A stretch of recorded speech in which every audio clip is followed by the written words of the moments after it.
Vous êtes dans Heure du Bilan, votre espace unique de communication gouvernementale. Un fonctionnaire immatriculé un salaire était un impératif pour la maîtrise des effectifs de la fonction publique et de la masse salariale. En lançant officiellement le FUGAS, fichier unique de gestion administrative et de la solde, le ministère du Travail et de la fonction publique n'a pas que renforcé sa crédibilité. Il a offert l'opportunité à chaque agent de suivre en temps réel et grâce au digital son évolution administrative. Dans cette émission, nous reviendrons sur les réformes opérées également dans les domaines de la prévoyance sociale, de la formation, de la sécurité santé au travail ou encore du dialogue social. Autant de chantiers qui ont marqué ces 4 dernières années de la refondation dans notre pays. Mesdames, Messieurs, c'est un immense honneur et un privilège de recevoir Monsieur le ministre du Travail et de la fonction publique, Faya François Bourounou. Monsieur le ministre, merci d'être venu sur ce plateau. Merci à vous pour l'invitation. Pour co-animer cette émission Heure du Bilan, je suis avec Téli Barry de la Radio Nationale. Téli, bienvenue. Bonsoir Terna et bonsoir millions de téléspectateurs de la télévision nationale et surtout bienvenue monsieur le ministre. Merci.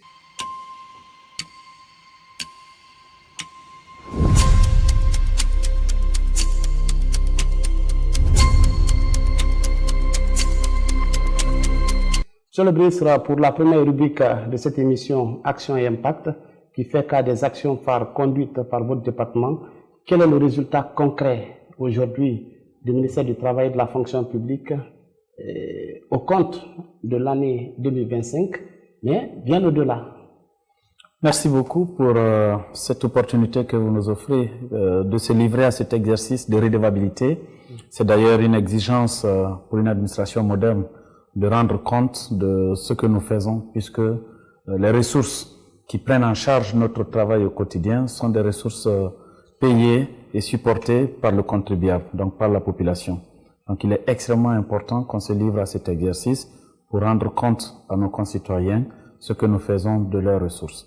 Cette année, effectivement, nous avons mené beaucoup d'actions dans le cadre de la mise en œuvre d'un plan d'action qu'on avait élaboré à Kamsa en décembre 2024.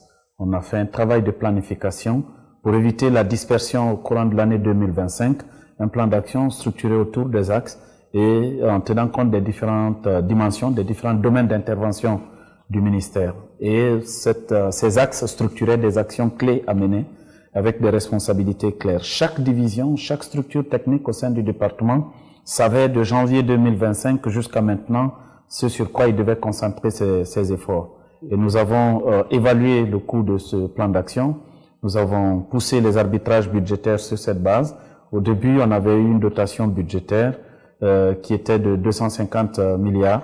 Et lors de la LFR, cette dotation a évolué parce qu'on a des chantiers gigantesques qu'il fallait intégrer, qui ont connu une accélération, dont il fallait régulariser.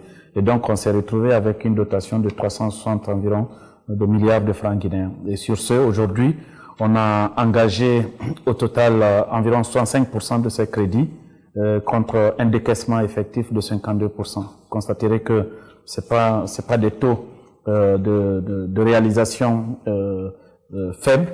Okay. Ce sont des taux importants, mais ce ne sont pas aussi des taux qui atteignent nos aspirations. Ceci s'explique par le fait que cette année, l'élaboration plutôt de la loi de finances rectificative a pris du temps. Et donc, les crédits supplémentaires qu'on a obtenus ont été inscrits. Actuellement, il y a des travaux de paramétrage du plan d'engagement, mais également de la régulation financière pour pouvoir engager, ce qui permettra d'ici la clôture de l'année d'avoir un taux d'engagement et de décaissement élevé. Ceci dit, ces ressources ont servi pour la mise en œuvre des actions que nous avons planifiées à Kamsar en décembre, comme je le disais. Premièrement, nous nous sommes concentrés cette année sur la réforme de l'administration publique. Nous savons tous comment se définit notre administration avec une mauvaise performance due à son architecture, qui est une architecture vieille, classique, tirée de l'administration coloniale, et c'est ce qui caractérise encore notre administration. Donc il était question de repenser pour voir comment bâtir une administration publique beaucoup plus agile, beaucoup plus flexible, beaucoup plus performante. Okay. Et pour conduire cet exercice, nous nous sommes dit qu'il fallait se doter d'une vision de réforme de l'administration publique. Et donc, on a lancé ce chantier d'élaboration des programmes de réforme de l'État et de modernisation de l'administration publique. Et nous avons pris en compte toutes les dimensions. Okay. Vous savez, dans le cadre de la mise en œuvre du programme Simandou, il y a des socles qui ont été mis en place. L'un des socles, c'est la transition énergétique. L'autre socle, c'est l'inclusion. Okay. Mais également, l'un des socles phares, c'est la modernisation de l'État et la réforme de l'administration publique. Et donc, c'est une mission qui nous revenait donc de droit et nous nous sommes attelés à élaborer ce programme. Aujourd'hui, nous avons un diagnostic complet de l'administration qui a été opéré. On ne s'est pas limité à faire un diagnostic au niveau de l'administration centrale, comme les cycles de planification anciens élaboraient les différents programmes de réforme. Nous sommes allés à la base, on a questionné les usagers, on a questionné ceux qui servent l'administration au plus près des populations, dans les collectivités décentralisées et déconcentrées. Nous avons recueilli des données qui nous ont permis d'organiser plus une dizaine d'ateliers au niveau de Conakry en fonction des thématiques, le développement rural, les corps de contrôle, la gestion financière de l'État, la gestion des ressources humaines. Donc, tous les domaines clés du fonctionnement de l'État ont fait l'objet d'analyses en profondeur avec non seulement l'avis des usagers, l'avis des prestataires, mais l'avis des spécialistes. Ouais. Donc, ceci nous a permis d'avoir aujourd'hui une vue claire de ce qui marche et ce qui ne marche pas dans notre administration. Et aujourd'hui, sur cette base, on a une vision claire et des axes stratégiques qui sont en train d'être toilettés pour avoir un programme avec un plan d'action de mise en œuvre qui va permettre désormais de doter de la Guinée d'une administration vraiment qui réponde aux enjeux de développement de notre pays. Okay. Et au-delà de ça, il y a eu un travail de rationalisation aussi des structures publiques. Et vous savez que depuis un moment, on disait que nous avons une administration assez éclatée, avec des structures qui se chevauchent, avec des attributions parfois qui se marchent dessus. Nous avons dit cette année qu'il fallait aussi concentrer les efforts pour toiletter l'organisation et les attributions des différentes structures de l'administration publique. Okay. Ce travail a été l'activité quotidienne de la Direction nationale de la réforme. Mais au-delà également de ce travail, nous nous sommes dit, puisqu'on est ministère en charge de la fonction publique, la base de gestion de la ressource humaine, comme on le dit souvent, un pays qui ne maîtrise pas sa ressource humaine, qui a une ressource stratégique, ne peut pas rêver à se développer. Donc nous nous sommes dit, pour une bonne maîtrise des ressources humaines, il faut que nous ayons un cadre institutionnel cohérent, donc un cadre organique, n'est-ce pas, qui assoit des bases solides de gestion des ressources humaines. Donc cette année, nous avons élaboré plusieurs cadres organiques de plusieurs départements ministériels. Il y a certains départements pour lesquels aujourd'hui nous avons complètement des cadres organiques jusqu'aux structures les plus micro. Nous avons des cadres organiques qui ont été élaborés. Ces cadres organiques permettent de définir, n'est-ce pas, les différents besoins en termes de postes, mais également en termes de profil. Okay. Donc ça structure déjà la base de gestion de la fonction publique. Au-delà de cela, nous avons commencé aussi à travailler cette année sur l'élaboration des fiches de poste. Vous avez aujourd'hui beaucoup de fonctions dans l'administration publique pour lesquelles nous avons des fiches de poste. Ça veut dire que la personne qui exerce cette fonction, sa hiérarchie sait pourquoi cette personne est là. Ça met fin à la question des non postés. Exactement, ça met fin à cette question. C'est un processus long que nous avons entrepris. De tous ceux qui sont aujourd'hui conseillers dans les départements ministériels disposent de fiches de poste claires. Donc il n'y a plus de chevauchement d'attribution au sein d'un département, surtout au niveau des cabinets. Nous sommes au niveau des directions nationales, générales, et les adjoints, mais également les chefs de division. C'est un exercice qui se poursuivra jusqu'au niveau des chargés d'études. Okay. Donc nous nous sommes attelés à cet exercice également cette année. Et au-delà de ça, nous avons aussi la responsabilité de gérer la fonction publique elle-même. Et qui parle de la gestion de la fonction publique parle de la gestion des ressources humaines de l'État. Ouais. Et par rapport à cela, beaucoup de réformes ont été initiées cette année. Des chantiers vraiment majeurs ont été mis en œuvre. Il y avait déjà le projet FUGAS que nous avons poursuivi durant l'année en cours. Et cette année, la bonne nouvelle, nous avons lancé le fichier unique de gestion administrative et de soldes. Et pour nous, le fichier unique n'est pas qu'une simple question de fichier. C'est toute une plateforme intégrée de gestion de la ressource humaine de l'État, avec toutes les modalités d'innovation, de simplification de procédures, mais également d'allègement de la gestion de la carrière des agents que vous puissiez imaginer. Ouais. Donc nous avons aujourd'hui un fichier unique. Nous avons autour de ce fichier des mécanismes de gestion rationnelle des agents de l'État. Pour aborder donc cette question sur tous les versants de réforme que nous avons menés cette année, nous avons commencé à travailler sur la réforme du recrutement, à rendre le recrutement beaucoup plus transparent et à adapter le recrutement aux besoins de l'administration publique. Ça, c'est un premier chantier réussi cette année. Et pour cela, cette année, nous avons poursuivi la finalisation du recrutement des 10 000 fonctionnaires qui étaient là, mais on ne s'est pas limité à cela. Nous nous sommes dit, nous voulons une administration moderne, nous voulons une administration performante, une administration qui contribue efficacement au processus de développement de notre pays. Nous avons intégré une innovation majeure en se disant qu'on ne recrute plus pour mettre à la disposition d'un département, on recrute et on investit sur la ressource recrutée pour que, une fois affecté au poste de travail pour lequel il a été recruté, qu'il réponde, n'est-ce pas, à la satisfaction de son utilisateur. Donc, on a introduit le service militaire grâce à la collaboration stratégique que nous avons eue avec le ministère de la Défense nationale. L'induction civilo-militaire s'est développée. Il y a eu plusieurs cohortes qui se sont succédées dans des casernes militaires. Ces jeunes fonctionnaires, ces nouveaux fonctionnaires, qu'on appelle aujourd'hui des fonctionnaires stagiaires, ils ont suivi un parcours qui leur a permis d'avoir des compétences, pas que techniques, mais des compétences très utiles qui peuvent contribuer à l'amélioration de la prestation de services publics dans notre pays. Donc aujourd'hui, tous les 10 000 fonctionnaires recrutés ont suivi ce service militaire. La loi dit que quand on recrute quelqu'un, il est pour au moins 12 mois, il est stagiaire. Avant, ça ne s'appliquait pas, mais après ce processus de stage probatoire, qu'on peut le titulariser sur la base de l'évaluation faite par son service utilisateur. Nous avons tenu à conduire cet exercice avec rigueur. Et donc aujourd'hui, nous sommes en train de travailler sur les résultats d'évaluation de tous ces 10 000 fonctionnaires. Certainement dans quelques jours ou quelques semaines, l'arrêté de titularisation de ces fonctionnaires va aussi sortir. C'est pour vous dire qu'aujourd'hui, le recrutement à la fonction publique a complètement évolué. Nous avons mis des innovations en place. Nous avons structuré, sécurisé pour faire en sorte qu'on recrute de manière la plus rationnelle, la plus efficiente possible. Et après le recrutement également, qu'est-ce qu'on fait de l'argent? Nous avons aussi réfléchi à cette question et donc des actions concrètes ont été menées durant l'année 2025 au sein du département grâce à la bonne collaboration de tous les collaborateurs. Nous nous sommes attaqués à la question de la gestion de la carrière des agents. Et par rapport à ça, qui parle de gestion de carrière, parle non seulement de la situation de rémunération de l'agent, de la situation de la mobilité, n'est-ce pas, de la situation de l'effectivité de la prestation au poste auquel l'agent est affecté, mais aussi la progression en termes de promotion, la progression en termes de statut. Nous sommes également intéressés à la question aussi de la montée en compétence de l'agent. Parce que c'est très pénible pour un fonctionnaire, pour un travailleur, d'être recruté. Le service que tu utilises n'investit pas en toi. Tu restes avec les mêmes compétences. Alors qu'aujourd'hui, les enjeux évoluent, les défis évoluent. Si on n'investit pas pour te former, vous risquez de vous retrouver à un moment donné, c'est comme un demi-analphabète qui est, n'est-ce pas, à un poste donné. Donc nous avons investi sur beaucoup de formations.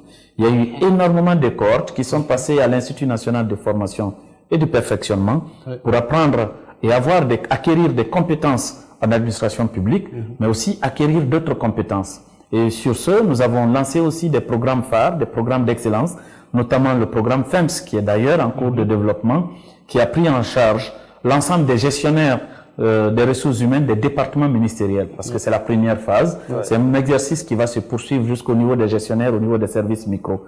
Donc on a investi sur ce programme. Ce programme vise à doter de notre administration publique de managers stratégiques. Parce que c'est le contenu, donc, c'est un contenu de haut niveau qui va permettre, au sortir de ce parcours, à ce que tous les gestionnaires des ressources humaines des départements ministériels comprennent tous les enjeux et aient ce positionnement stratégique au sein des départements. Développer pas simplement. On a travaillé sur ce programme avec un partenariat stratégique développé effectivement avec l'École nationale d'administration publique du Québec. Et aujourd'hui, c'est des formateurs de haut niveau qui viennent. Nous avons également travailler sur la valorisation des résultats de certains programmes de formation déjà délivrés, notamment le programme PAPAP, mais également le programme G60. Ce sont des programmes qui, pour la plupart, ont été mis en œuvre au profit des fonctionnaires qui travaillent dans les administrations déconcentrées.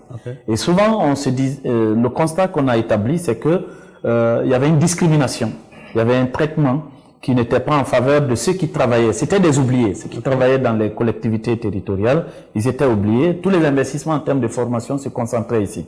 Nous avons apporté une innovation en disant désormais, on forme aussi ceux qui sont dans les collectivités déconcentrées. Et d'ailleurs, on est allé plus loin en disant, les meilleurs parmi eux, on va les promouvoir. On leur donne des bourses pour aller se former dans des grandes écoles d'excellence en administration publique à l'étranger. C'est pour cela qu'on a établi 2 partenariats stratégiques avec l'INSP de France, l'ancien INA de France, et l'IRA de Lille. Et ce partenariat permettra, dès le 15 janvier, déjà d'envoyer une première cohorte de cadres issus de ce programme. C'est des gens qui travaillent, certains dans les préfectures de Télémélé, de Labé, de Kissidougou, de Beila et d'autres préfectures à l'intérieur du pays. Ils iront donc faire un parcours de 6 mois en France. Pas que la formation théorique. En plus de la formation théorique, nous avons négocié pour qu'ils fassent aussi des stages pratiques. Ça leur permettra de voir comment d'autres administrations assez avancées fonctionnent. Pour qu'au retour, ils puissent effectivement améliorer leur rendement au sein de notre administration publique. En termes de promotion et d'avancement de statut des agents, nous avons organisé pour la première fois cette année ce qu'on appelle des examens professionnels. Parce qu'on avait constaté une grosse injustice dans notre administration publique. Les gens étaient recrutés, ils étaient affectés à des postes, ils restaient 15 ans, 10 ans, parfois 20 ans, n'est-ce pas? Ils ne changent pas de statut, ils ne changent pas de grade, ils ne changent pas d'échelon, ils sont au même poste. C'est comme si ces personnes, ils n'apprennent pas. Alors que quelqu'un qui a un poste donné, quel que soit, selon la durée, il apprend, il acquiert une compétence.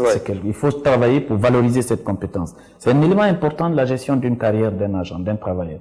Donc cette année, on a organisé ces examens. Il y a des corps, depuis notre indépendance, il n'y a pas eu d'examen professionnel. Pourtant, on a des textes qui disent qu'il faut organiser des examens professionnels pour permettre aux agents publics de connaître une progression. Donc cette année, conformément à la vision du chef de l'État, qui a tenu à ce que la justice sociale soit au cœur de notre action, notamment au niveau du ministère du Travail et de la fonction publique, on a organisé ces examens. Donc, je suis heureux d'annoncer que c'est plus de 12 000 fonctionnaires de notre administration. Pour la plupart d'ailleurs, ce sont des fonctionnaires qui avaient des traitements très faibles. Ce sont des femmes qui étaient d'ailleurs, qui constituent la majorité de ces fonctionnaires.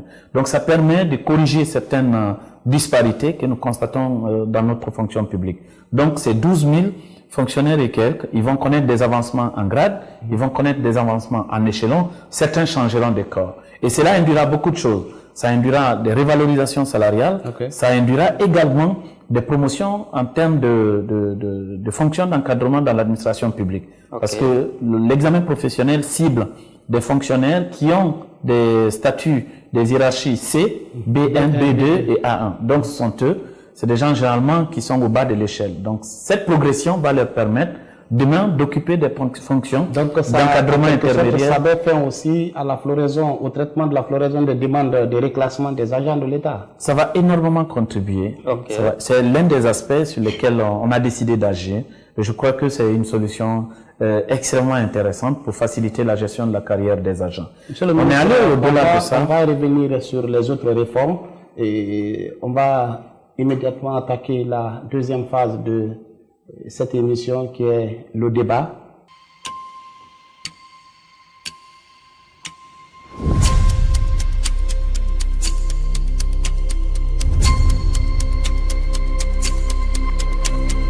Et pour animer ce débat, je suis avec Ousmane Telibari de la Radio Nationale. Téli, la première question à Monsieur le ministre. La première question, Monsieur le ministre, avant peut-être de poser la première question, je rappelle que je suis issu de l'induction civilo-militaire. Merci de passage. Peut-être après l'émission, je vais vous donner votre ration. Je suis de la première promotion, 3e contingent, centre d'instruction armée de mer, 66. Bon, ma première question, Monsieur le ministre, c'est concernant le fichier FIGAS. C'est une avancée majeure aujourd'hui parce qu'il faut le rappeler, l'administration publique, c'était des irrégularités. Il y avait pas mal de doublons aussi. C'était caractérisé vraiment par autre chose. Aujourd'hui, quand même, il faut le dire, il y a, avec cette réforme, il y a une avancée majeure. Mais moi, je me rappelle que j'ai animé une émission récemment pendant les vacances sur la Radio Nationale, une émission interactive où les citoyens ou des vieilles personnes ou des retraités appelaient pour poser la question de savoir à quand leur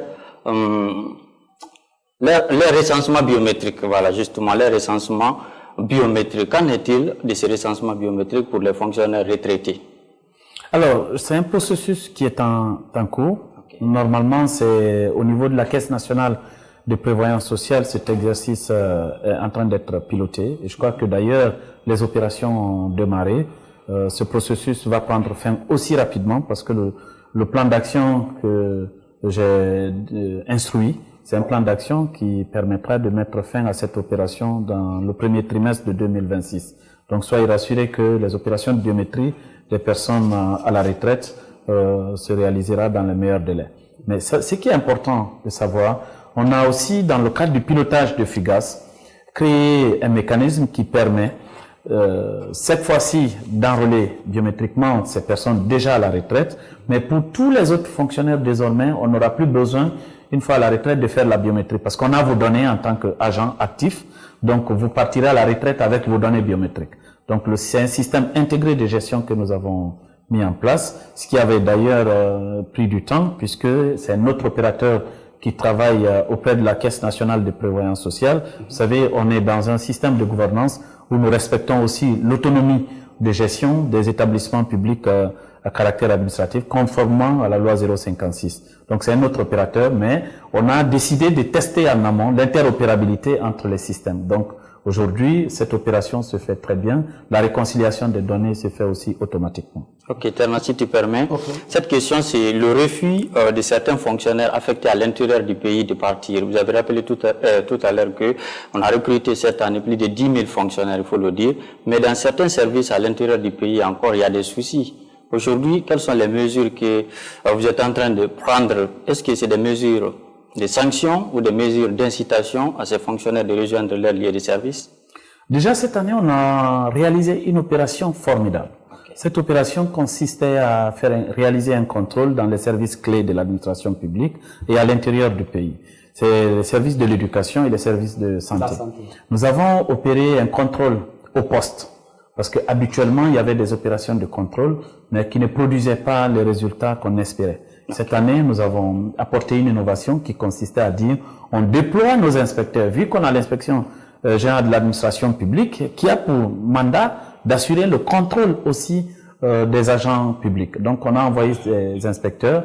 Ils sont passés d'école en école sur toute l'étendue du territoire, centre de santé par centre de santé, dispensaire par dispensaire, hôpital par hôpital, à l'intérieur de toutes les préfectures, de toutes les sous-communes rurales, de tous les districts. Ils ont opéré ce contrôle. Ça nous a permis de maîtriser exactement ceux qui travaillent réellement à leur poste, dans les écoles, dans les centres. Parce que la plus grosse injustice, c'est à ce niveau. Vous affectez un médecin dans un poste de santé à l'intérieur du pays, qui ne s'y rend pas, mais c'est exposer, n'est-ce pas, des populations à une situation catastrophique. Si un citoyen tombe malade dans cette localité, comment ferons-nous pour que ce citoyen soit soigné? Si vous envoyez un enseignant dans une école, n'est-ce pas, d'une collectivité rurale très éloignée, l'enseignant ne s'y rend pas. Comment ces enfants vont étudier? Donc, la vision du chef de l'État, vraiment, c'est de mener des actions à travers des mesures qui permettent de créer un nivellement social désormais dans notre société. Donc, ces disparités qu'on constatait, d'apporter un correctif pour faire en sorte que le service public soit un service public qui traite tous les citoyens, où qu'ils soient, au même pied d'égalité. Donc, cette opération a permis de dénicher plus de 6 000 agents fictifs dans les deux secteurs, éducation et la santé, parce qu'on l'a complété sur l'échelle de Conakry. Parce que ce qu'on a remarqué, c'est qu'avant, l'éducation était utilisée comme la porte d'entrée. Tout le monde voulait se faire recruter enseignant. Mais il rentre, il transite, il s'en va ailleurs. Et la plupart des fictifs, c'est par l'éducation il passait. Il rentre enseignant, après il va travailler dans le privé. Il rentre enseignant, après il s'en va en Occident, il est là-bas, il touche le salaire. Donc cette année, ce contrôle nous a vraiment permis d'avoir une base de données réelles des agents qui travaillent à ce poste. Donc ça, c'était un premier élément. Le deuxième élément aujourd'hui, il y a beaucoup d'incitations qui se mettent en place. Et ces incitations permettent d'encourager les gens d'aller travailler à l'intérieur du pays. Je vous ai donné tout à l'heure un exemple. Le fait de déployer des programmes de formation de haut niveau avec une promotion, l'octroi de bourses à l'appui pour quelqu'un qui travaille dans une préfecture comme Yomo. Hier, qui se considérait comme un oublié. Mais aujourd'hui, qui se voit octroyer un visa, une bourse pour aller se former à l'ENA, l'ancienne ENA de France, pour aller se former dans des grandes écoles d'excellence à l'étranger. On a 75 places obtenues au niveau du Maroc. Certains fonctionnaires également issus des collectivités s'y rendront. Donc tout ça sont des mécanismes d'incitation. Au-delà de ça, il y a des secteurs qui ont des primes d'incitation. Ce qu'on ne dit pas, il faut le révéler. Aujourd'hui, un enseignant qui enseigne dans une localité rurale, selon le niveau d'éloignement, sa prime d'éloignement peut atteindre jusqu'à 1 500 000 francs guinéens. Si vous êtes au niveau d'une commune urbaine, la prime baisse de niveau, mais elle n'est pas inférieure à 500 000 francs guinéens. Celui qui est aussi dans une préfecture, donc dans une circonscription urbaine à l'intérieur du pays, il touche une prime à cause de son éloignement de cette préfecture vis-à-vis de Conakry. Donc ça aussi, c'est une incitation majeure. Ça ne se dit pas, mais il faut le dire. Souvent, les gens ont tendance à dire, par exemple, que les enseignants, ils sont mal payés.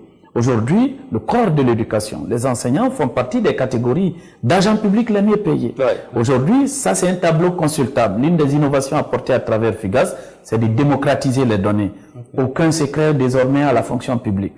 Hier, si les gens marchaient avec des chemises sous les aisselles, aujourd'hui, c'est des écrans que vous voyez dans la cour de la fonction publique. Vous avez le regard sur le salaire moyen de tous les corps, le corps des médecins, le corps des enseignants, le corps des ingénieurs. Tous les salaires, les informations sont désormais publiques. Donc vous verrez là-dessus qu'il y a des indemnités qui encouragent les gens à aller travailler à l'intérieur du pays. Ok, on va évoquer maintenant les réformes au niveau de la prévoyance sociale. On a vu que récemment, la Caisse nationale de sécurité sociale et la Caisse nationale de prévoyance sociale ont signé une convention de collaboration par rapport à la gestion des fonctionnaires qui sont souvent, qui étaient autrefois dans le privé, qui se sont retrouvés dans le public, et inversement. Et comment ce cas aujourd'hui est géré, comment les deux caisses là vont travailler ensemble, ça c'est le premier volet. Le deuxième volet, c'est que un mot aujourd'hui sur la couverture sanitaire des fonctionnaires qui est aujourd'hui prise en charge par l'État à hauteur de 80%. Ouais. Merci beaucoup. Permettez-moi déjà de vous partager que cette année, on a connu de grandes avancées dans le domaine de notre système national de prévoyance sociale. À travers des actions menées par les deux caisses, la Caisse nationale de prévoyance sociale et la Caisse nationale de sécurité sociale. Il y a eu des actions concrètes qui impactent positivement la vie quotidienne aujourd'hui des assurés sociaux au niveau de ces caisses. Au niveau de la CNPS, vous en parliez, il y a la couverture médicale, n'est-ce pas, en faveur des agents publics. Aujourd'hui, tout fonctionnaire malade, du diagnostic médical jusqu'à la pharmacie, c'est-à-dire l'achat des médicaments, 80% de cette facture, c'est l'État qui désormais paye ça. Les 20% sont pris en charge par l'assuré social. La même chose s'applique sur les retraités. Parce que pour le président de la République, ces retraités font partie des catégories de personnes qui ont travaillé avant nous, qui ont bâti ce qu'on a trouvé en place. Ce sont des personnes qu'il ne faut pas oublier, ce sont des personnes qu'il ne faut pas exclure. Il faut les inclure dans des mécanismes de développement social que nous mettons en place. C'est pour cela, aujourd'hui, cette couverture s'étend aussi aux personnes qui sont à la retraite. Donc ça, c'est une avancée sociale majeure. Au niveau de la Caisse nationale de sécurité sociale, il y a eu un effort de revalorisation des pensions. Donc, d'une moyenne de 15%. Mais pas que. Pour les veuves, parce que c'est aussi les couches les plus vulnérables. Pour les veuves, cette revalorisation a atteint jusqu'à 75% en moyenne. Et au-delà de ça, nous nous sommes dit que il faut corriger aussi certaines injustices. Il y avait des pratiques qui consistaient à ce que certains venaient toucher des pensions ou des indemnités à la place d'autres personnes. Donc désormais, il y a un contrôle sur la preuve de vie. C'est-à-dire l'argent va directement aux bénéficiaires. Donc ça, ce sont des avancées sociales extrêmement importantes. Il y a eu de grosses études actuarielles qui ont été réalisées pour évaluer la viabilité de notre système à travers ces mesures. Parce que bien avant ça, il y a eu déjà plus de 80% de révalorisation des pensions de retraite et d'autres indemnités. Et ça couvre tout le monde. Il y a eu également la révalorisation aussi des pensions des retraités de l'administration publique. Donc tous ces efforts cumulés, il faut toujours s'assurer à tout moment, est-ce que le modèle financier peut tenir sur le long terme? Donc cette année, on a réalisé des études et des conclusions sont bonnes parce que ces conclusions confirment qu'on a un système de sécurité sociale viable, solide et peut prendre en charge toutes ces avancées sociales voulues par le président de la République, M. Mamadi Doumbouya. Mais au-delà de cela, parce que parallèlement, qui crée d'autres poches de recettes. Au-delà d'avoir créé, aujourd'hui, les ressources que nous avons, nous sommes en train de travailler avec ces ressources. Ces ressources permettent de couvrir cela. Mais il y a également, vous savez, la sécurité sociale, elle est complexe. Parce que c'est une gestion partagée entre le gouvernement, entre les employeurs, mais aussi les employés. Donc, c'est des mécanismes de dialogue qui permettent de définir chaque pas d'avancement. C'est pour cela que je voudrais vous informer qu'il y a une perspective de rehaussement du plafond de cotisation au niveau de la Caisse nationale de sécurité sociale. Cette perspective, si elle aboutit, déjà techniquement, une étude vient de nous révéler que c'est faisable à travers des experts du BIT qui nous ont accompagnés là-dessus. Et une fois que cela fait, ça permettra aussi de dégager d'autres perspectives de revalorisation, peut-être de création de nouvelles branches ou peut-être de revalorisation des branches existantes. Au niveau de la Caisse nationale de prévoyance sociale, le même exercice a été mené. On a une étude actuelle qui va rapidement être finalisée. Et vous savez que la prise en charge médicale, c'est aussi le fruit d'un dialogue mené avec les travailleurs qui ont accepté que chaque fonctionnaire puisse cotiser. Et c'est une partie de cette cotisation aussi qui contribue à la prise en charge de la facture. Donc, 5%. La signature de l'accord, de la convention intercaisse est aussi une grosse innovation, une grande avancée sociale. Nous avons une fonction publique très ouverte. Elle n'est plus une fonction publique enfermée. C'est une fonction publique qui permet de recruter ou d'importer du personnel travaillant dans le privé pour venir servir avec le statut de contractuel.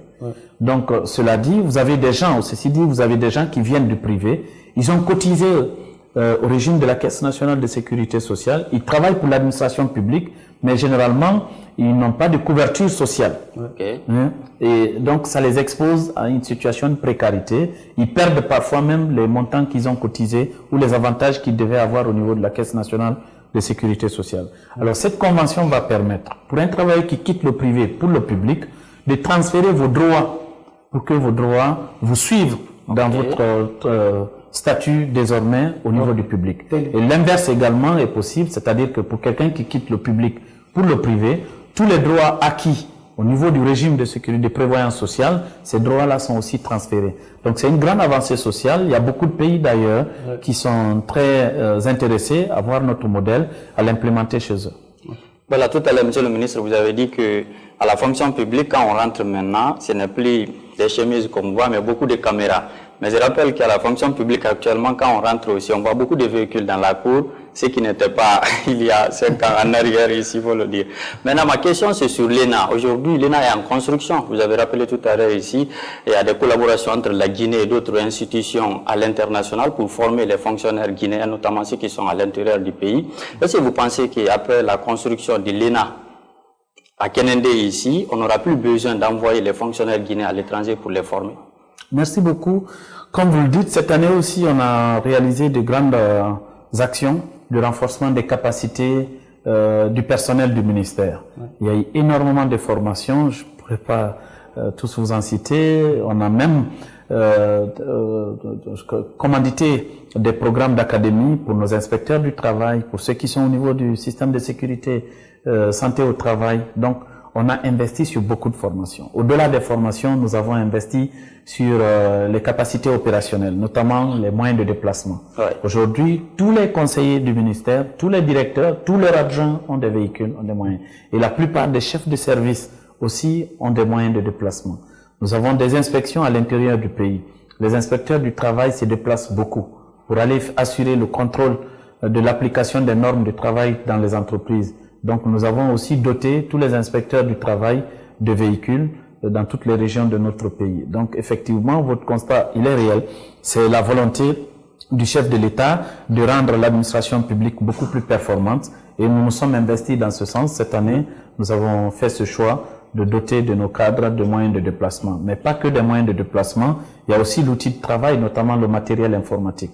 Aujourd'hui, tous les responsables disposent de moyens de travail, d'équipements informatiques pour assurer le travail. Une chose, j'ai fait un constat à un moment donné où pour imprimer une lettre, les gens disaient telle imprimante n'est pas mal, n'est pas bonne. Et après, je demande, mais il y a combien d'imprimantes? Il se trouvait qu'on n'avait pas une dizaine d'imprimantes dans tout le ministère. Ce qui était vraiment grave. Pour juste imprimer une lettre, ça pouvait prendre une demi-journée à un cadre. Quelle mauvaise performance. Donc, nous avons fait le choix cette année de dire jusqu'au chef de division, et pour la plupart d'ailleurs des chefs de section aussi, chacun dispose aujourd'hui d'un ordinateur. Nous avons équipé tous les services d'imprimantes et d'autres outils informatiques.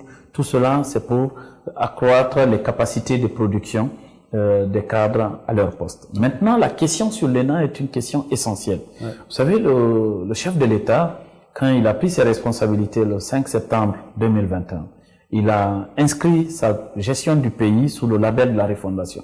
Et cette refondation intégrait la dynamique la refondation institutionnelle de notre pays. Okay. La réforme institutionnelle devenait totalement le cœur du programme de la refondation. Et pour cela, il faut une administration performante. Une administration performante, c'est une administration où les agents publics, ils sont qualifiés pour livrer le service public. Pour cela, l'ENA a été apprécié comme un projet structurant du programme de refondation. Cette année, nous avons commencé les travaux et je suis heureux aujourd'hui d'annoncer que nous sommes près de 70% du taux de réalisation physique, malgré que au niveau du taux de réalisation financière, nous sommes autour de 50%. Grâce au mécanisme de suivi que nous avons mis en place, c'est l'occasion pour moi de remercier tous mes collaborateurs au niveau du ministère, à tous les niveaux, mais aussi même les prestataires qui ont accepté notre pression, qui ont accepté le travail, n'est-ce pas, parfois même avec une approche qui leur demandait de travailler avant même que les factures ne soient payées. Parce que la logique en Guinée, c'est que c'est l'État qui paye d'abord l'entrepreneur avant que ce dernier ne travaille. Alors nous avons inversé cette tendance pour dire avançons sur la base de l'appréciation du niveau d'avancement physique, les factures seront payées. Donc aujourd'hui, on est à ce niveau d'avancement. L'idée, c'est que l'ENA serve d'outil de qualification des compétences des agents publics. De l'entrée, ça doit même être l'un des portails d'entrée désormais dans l'administration publique. Pour désormais servir comme fonctionnaire de l'État, vous devez passer par l'ENA, réussir des concours là-bas, suivre un parcours de formation et être affecté, faire un concours et être affecté à un poste. Ceci dit, il y a des programmes aussi, nous avons anticipé, il y a les infrastructures qu'on construit, mais il y a le contenu. Une école, c'est le contenu, c'est des programmes de formation, c'est aussi des formateurs. Nous avons anticipé pour élaborer des programmes. Et pour cela, nous avons associé les plus grandes expertises au monde qui nous ont aidés à travailler avec les Guinéens aussi, en binôme, à travailler sur l'analyse du besoin de compétences de notre administration publique. Cette analyse a permis d'apprécier quelles sont les thématiques sur lesquelles les Guinéens doivent être formés, les fonctionnaires guinéens, pour être efficaces et contribuer au processus de développement conformément à la vision du chef de l'État. C'est sur cette base qu'aujourd'hui, nous avons des programmes de formation complètement développés. Et ces programmes ont été développés sur la base de l'élaboration du profil des compétences de notre administration publique. Nous sommes en train également de finaliser aussi le processus de sélection et de recrutement des formateurs. Mais nous travaillons également sur le modèle de gouvernance. Aujourd'hui, le projet de statut, il est complètement finalisé et ce projet de statut prévoit le mécanisme de gouvernance que nous comptons mettre en place. C'est une école d'excellence qui est érigée d'ailleurs au titre des écoles d'excellence de la composante Simandou Academy du programme Simandou 2040. C'est pour cela nous comptons nous envisageons de mettre en place un système de gouvernance très rigoureux. On ne sera pas dans un confort de nationalité, on sera dans un confort d'excellence, n'est-ce pas, du mérite, pour piloter cette école, pour qu'il soit piloté aux normes et standards internationaux en la matière, formé avec la qualité et ouvrir l'école à toutes les composantes et à tous les versants de notre système de gestion publique. Mais l'ENA va nous aider à limiter les exportations, n'est-ce pas, d'agents pour des formations à l'étranger. Mais ça ne mettra pas fin. Vous savez, le domaine de la formation, c'est le domaine du savoir. Il ne faut jamais s'enfermer dans ce domaine. Quelle que soit l'existence de l'ENA, il y aura toujours des parcours de formation à travers nos partenaires à l'étranger pour envoyer certains fonctionnaires aussi, voir comment ça se passe là-bas. Mais ce qu'on gagne derrière, au-delà de la qualité, au-delà de la mutualisation des énergies, c'est la mutualisation aussi des ressources. Parce que on a anticipé sur des partenariats. On a le partenariat aujourd'hui avec l'ENAP du Québec. On a le partenariat avec l'Institut national du service public de France. On a le partenariat avec l'IRA de Lille. On a aujourd'hui le partenariat avec l'ENSA du Maroc. Il y a des discussions en cours avec d'autres grandes écoles d'excellence au monde qui forment aussi des administrateurs publics. L'idée, c'est d'avoir un administrateur public guinéen, donc un agent public guinéen, qui soit doté de mêmes compétences qu'un administrateur public des grandes puissances, des grands pays à travers le monde. Monsieur le ministre, deux questions en une maintenant. Et vous avez engagé la révision du Code du travail et parallèlement, la Guinée s'est récemment dotée d'une politique nationale de santé et sécurité au travail. On a même réussi à avoir aujourd'hui une liste de maladies indemnisables dans le pays. Qu'est-ce que, à la longue, cela va changer pour les travailleurs guinéens? Vous savez, la priorité du chef de l'État, c'est le Guinéen. C'est de protéger le Guinéen. Travailler pour mettre le Guinéen à l'abri de tous les dangers. Okay. Le travailleur guinéen le mettre à l'abri de tous les risques, n'est-ce pas, qui peuvent le pousser à s'exposer à la mort, à la blessure et à des accidents de travail parfois très graves. Donc c'est pour cela, effectivement, l'élaboration de la politique nationale de santé et sécurité au travail a été inscrite parmi les grandes priorités. Et cette année, grâce au concours de tout le gouvernement, nous avons pu mettre en place cette politique. Le travail de vulgarisation a suivi. On l'a vulgarisé auprès des grands acteurs, des acteurs essentiels, auprès des travailleurs, auprès des employeurs, auprès des professionnels. Donc aujourd'hui, ce travail, dans le cadre de la mise en œuvre de cette politique, il y a aussi la liste des maladies professionnelles qui a été élaborée. Cette liste joue un rôle très important dans le cadre du pilotage d'une politique nationale de santé et sécurité au travail.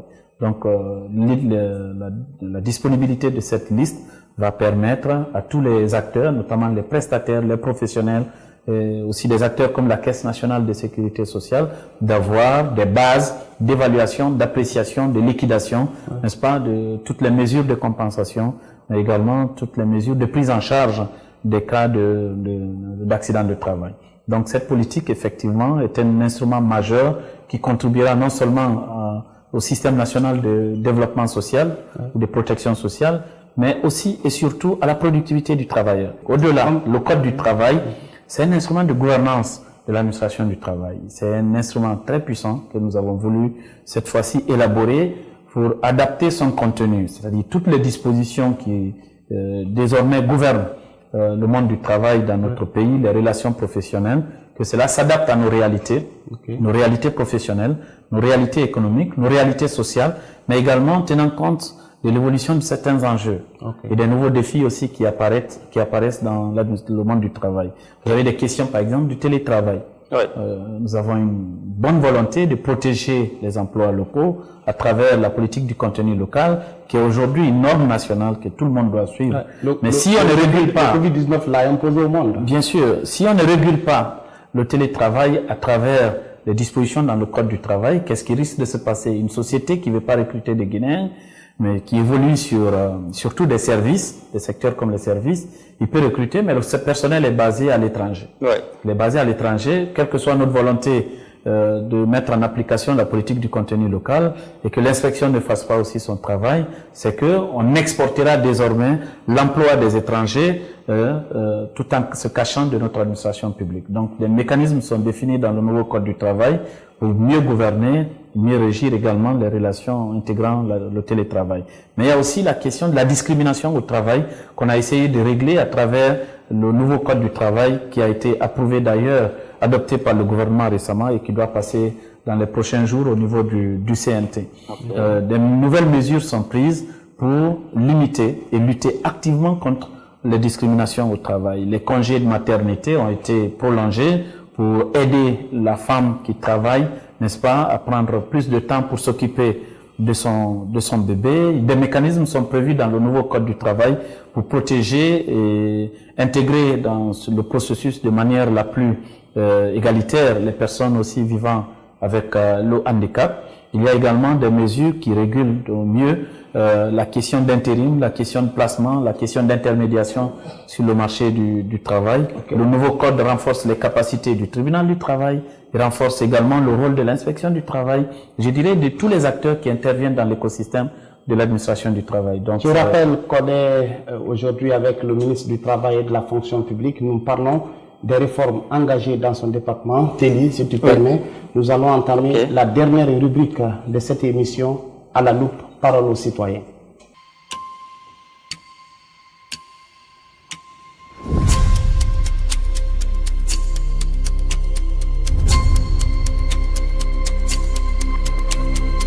Voilà, Téli, on commence par ce premier citoyen, Odilon Maomi, qui nous vient de Lambagne. Odilon Maomi, monsieur le ministre, il dit, entre un statut particulier et un statut spécial du corps des agents de santé, qu'est-ce qui serait plus adéquat au regard des missions dévouées au secteur de la santé? C'est sa question. Merci beaucoup. Vous savez, actuellement, j'ai fait face à un pluralisme de requêtes relatives chacun veut avoir son statut particulier. Je ne sais pas si la tendance vers les statuts particuliers, si c'est ça la bonne. Et ce que je constate, c'est que si tout le monde tend vers ça, on risque de se retrouver qu'il n'y aura plus de statut général. Donc tout deviendra particulier. Donc c'est pour vous dire que c'est une question essentielle. On n'est pas enfermé de dire que avoir un statut particulier n'est pas une bonne chose. Parce que les corps de métier, les spécificités liées à des métiers, le niveau d'exposition à des risques particuliers n'est pas le même. Je comprends pas, il y a un médecin qui travaille, il monte de garde la nuit, il passe toute la nuit à travailler. C'est différent de quelqu'un qui ne travaille que le jour. Le travail de nuit, quelle que soit la régulation conférée de la durée du travail, il est toujours plus pénible que le travail le jour. Le médecin qui travaille, il est en contact avec certains, n'est-ce pas, il est en contact avec certaines substances qui l'exposent parfois à des risques élevés, qui risquent même parfois sa vie, sa santé et tout. Il est au contact du sang, il est au contact de... Donc toutes ces questions, le statut particulier doit permettre de définir les modalités du travail permettant aux médecins, n'est-ce pas, de travailler et de bénéficier des avantages qui tiennent compte de ce niveau d'exposition au risque. Et que puis aujourd'hui, il faut reconnaître une chose, il y a une certaine évolution des métiers liés à la médecine.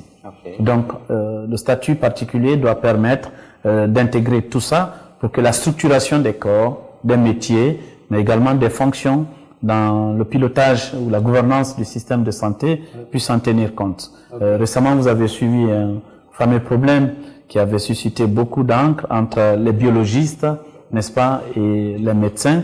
C'est une question d'ailleurs jusque-là qui est sur la table. Donc, le travail sur le statut particulier permettra de régler et d'apporter plus de clarification autour de toutes ces questions. Donc, on n'est pas à l'ère d'arbitrage entre le statut particulier et le statut spécifique, vers quoi il faut y aller.